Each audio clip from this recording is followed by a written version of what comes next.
नमस्कार, आपका बहुत बहुत स्वागत है। वक्त हो गया छत्तीसगढ़ एक्सप्रेस का। शुरुआत करते हैं बड़ी खबर के साथ। रायपुर से ये बड़ी खबर आ रही है, कल होगा सीएम पद का शपथ ग्रहण समारोह। जी हां, विष्णुदेव साय लेंगे सीएम पद की शपथ। वहीं सीएम के साथ मंत्री भी ले सकते हैं शपथ। प्रधानमंत्री मोदी, गृह मंत्री अमित शाह और पार्टी के राष्ट्रीय अध्यक्ष जेपी नड्डा भी शपथ ग्रहण समारोह में शामिल होंगे। रायपुर के साइंस कॉलेज मैदान में समारोह का आयोजन होगा और कार्यक्रम स्थल में तैयारियां तेज हो गई हैं। सुरक्षा के पुख्ते इंतजाम हो गए। ये बड़ी और अहम जानकारी आप तक पहुंचा पा रहे हैं। कल शपथ ग्रहण का कार्यक्रम होगा। मुख्यमंत्री विष्णुदेव साय शपथ लेंगे और इसके साथ ये भी आसार और कयास लगाए जा रहे हैं कि जो मंत्रिमंडल है, मंत्री भी कुछ शपथ लेंगे। सबसे बड़ी बात है कि शपथ ग्रहण समारोह में दिग्गजों का जमावड़ा होगा। देश के प्रधानमंत्री, देश के गृह मंत्री और भारतीय जनता पार्टी के अध्यक्ष जेपी नड्डा भी इस शपथ ग्रहण समारोह में शामिल हो गए।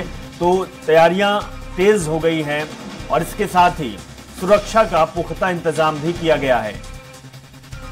हेमंत शर्मा हमारे संवाददाता रायपुर से जुड़ चुके हैं, लाइव जुड़े हुए हैं। हेमंत, कल का दिन बेहद ही खास रहने वाला है छत्तीसगढ़ के लिए। कल नई सरकार मिलेगी, नए मुख्यमंत्री मिल चुके हैं और इसके साथ ये भी कयास लग रहे हैं कि कल मंत्रिमंडल की भी शपथ ग्रहण होगा।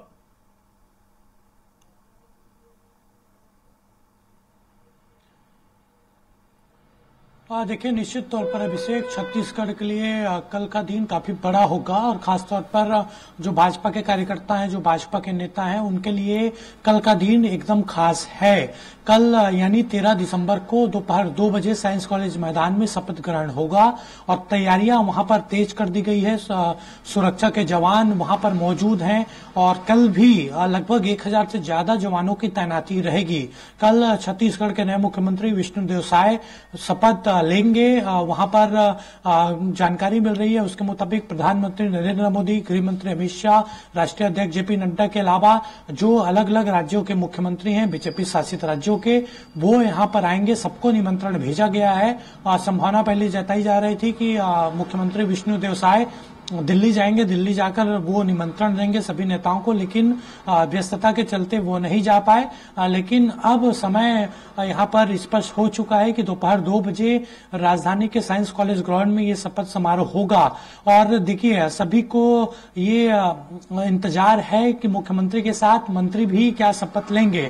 तो उसको लेकर जानकारी सामने आ गई है अभिषेक कि 2 डिप्टी सीएम और जो बाकी मंत्री हैं वो एक साथ मुख्यमंत्री के साथ ही शपथ लेंगे। उसकी भी तैयारी कर ली गई है। हालांकि किसे मंत्री बनाया जाएगा वो शपथ ग्रहण के कुछ देर पहले ही स्पष्ट होगा। अभी कुछ भी पत्ते नहीं खोले गए हैं, लेकिन संभावित तौर पर बहुत सारे नाम चल रहे हैं। लेकिन कल स्पष्ट हो जाएगा शपथ ग्रहण के 2-3 घंटे पहले कि आखिरकार कौन कौन मंत्री यहाँ पर बनाया जा रहा है। और डिप्टी सीएम को लेकर देखिए, जानकारी जिस तरीके से आ रही, विजय शर्मा, अरुण साव को बनाया जा रहा है। लेकिन कोई भी बीजेपी का नेता अब तक उस बात को क्लियर नहीं किया है, स्पष्ट नहीं किया है।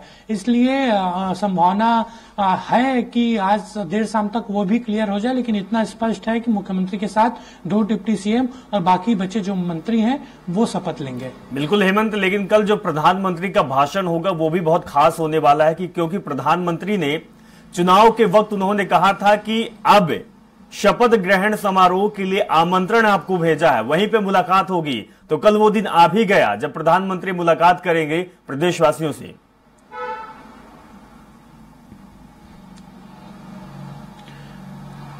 देखिए, विधानसभा चुनाव के दौरान जहां जहां प्रधानमंत्री चुनावी सभा को संबोधित कर रहे थे, वहां पर उन्होंने स्पष्ट तौर पर कहा था कि हमारी सरकार बन रही है और निश्चित तौर पर मैं शपथ ग्रहण में आऊंगा। और देखिए, वो दिन आ गया है, 13 दिसंबर को प्रधानमंत्री वहां पर पहुंचेंगे। देखिए अभिषेक, संबोधन प्रधानमंत्री देंगे या नहीं देंगे वो अभी क्लियर नहीं है, क्योंकि एक प्रोटोकॉल रहता है शपथ ग्रहण समारोह के लिए कि वहां पर चूंकि राज्यपाल प्रोटोकॉल के तहत रहते हैं, और पूरा प्रोटोकॉल के तहत ही शपथ ग्रहण होता है, तो शायद ही प्रधानमंत्री का भाषण हो। लेकिन देखिए, प्रधानमंत्री को देखने लोग लाखों की संख्या में आएंगे और उसी के हिसाब से तैयारी भी बीजेपी और जिला प्रशासन ने कर रखी है। बिल्कुल, अगर हेमंत बात की जाए तो रायपुर राजधानी की तस्वीर किस तरीके की दिखाई दे रही है, क्योंकि अक्सर ऐसा होता है जब शपथ ग्रहण समारोह होता है तो भगवामय हो जाता है या फिर लोगों का रुझान, लोगों की खुशी अलग दिखाई देती है। और इसके साथ ही सुरक्षा किस तरीके से अपनाया गया है?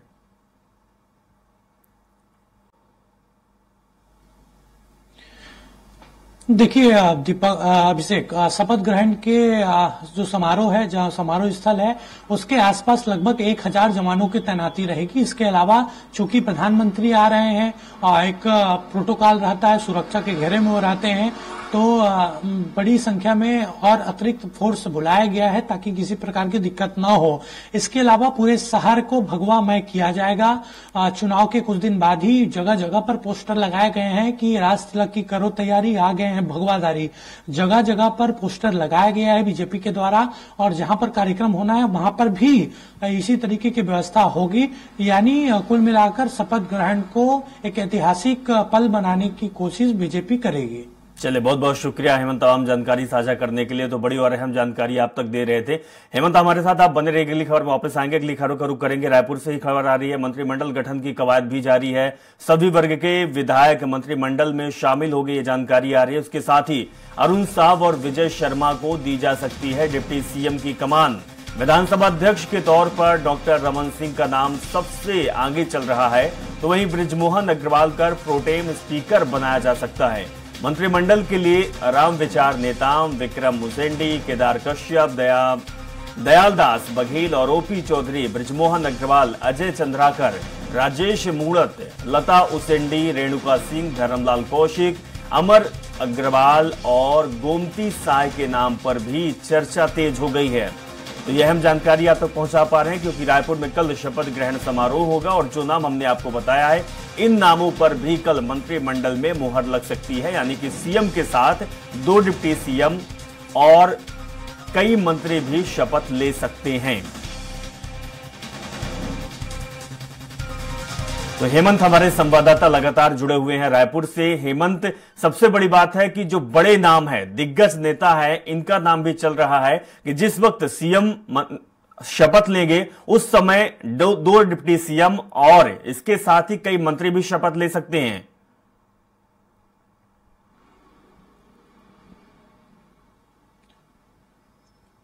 देखिए, मुख्यमंत्री के साथ साथ डिप्टी सीएम और मंत्री भी शपथ लेंगे।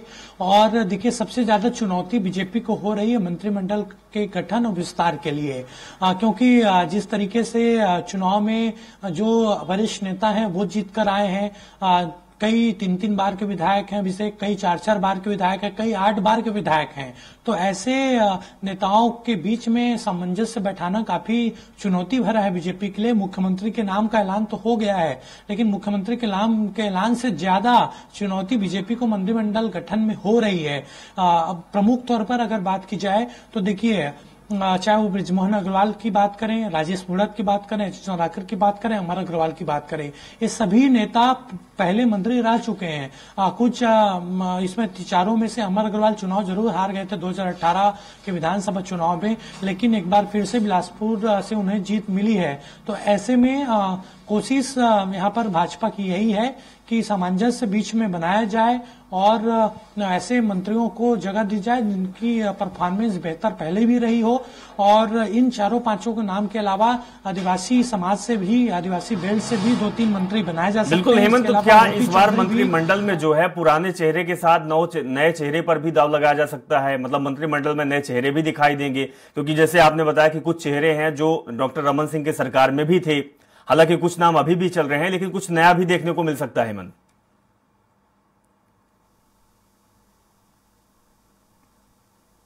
पर अभिषेक, 2-3 पुराने चेहरों को छोड़कर सभी जो मंत्री हैं वो नए रहेंगे। क्लियर जिस तरीके से फैसला यहाँ पर लिया गया है, मुख्यमंत्री का ऐलान किया गया, उसके बाद जिस तरीके से स्थिति दिख रही है बीजेपी की, प्रयोग मध्य प्रदेश में हुआ, हम सबको पता है।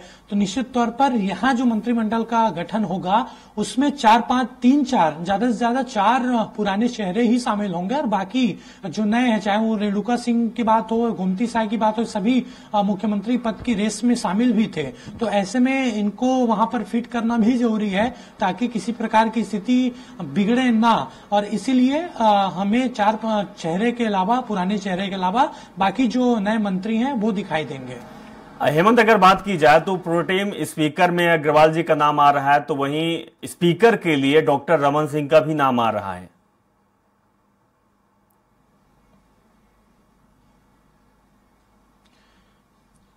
देखिए, उसी दिन जिस दिन मुख्यमंत्री पद का ऐलान किया उसी दिन ये तय हो गया था कि विधानसभा अध्यक्ष डॉक्टर रमन सिंह को बनाया जाएगा, लेकिन निर्णय डॉक्टर रमन सिंह के पास ही छोड़ा गया था। उनको कहा गया था कि पार्टी उन्हें विधानसभा अध्यक्ष बना रही है, वो उनका फैसला क्या है। तो इस पर डॉक्टर रमन सिंह ने सीधे तौर पर कहा था कि पार्टी ने इतना कुछ दिया है, 3 बार वो मुख्यमंत्री रहे हैं और अगर पार्टी ने ये जिम्मेदारी दी है तो जिम्मेदारी को संभालना उनका कर्तव्य है।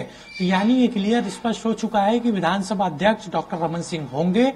इसके अलावा देखिए 8 बार के विधायक हैं अभिषेक बृजमोहन अग्रवाल, और प्रोटेम स्पीकर उसी को बनाया जाता है जो सबसे ज्यादा वरिष्ठ हो, और उस लाइन में बृजमोहन अग्रवाल हैं। बृजमोहन अग्रवाल जब तक नवनियुक्त विधानसभा अध्यक्ष नहीं बन जाते तब तक प्रोटेम स्पीकर बने रहेंगे, विधानसभा की जिम्मेदारी उनके पास रहेगी। हालांकि प्रोटेम स्पीकर वो जरूर बनाए जाएंगे जब तक विधानसभा अध्यक्ष ना बने, लेकिन बृजमोहन अग्रवाल जो मंत्रिमंडल है उसमें भी उसकी भी रेस में शामिल है। चलिए, बहुत बहुत शुक्रिया हेमंत, जानकारी साझा करने के लिए। आपसे अपडेट लेंगे तो बता दें कि अब छत्तीसगढ़ में सरकार बनाने की कवायद तेज हो गई है।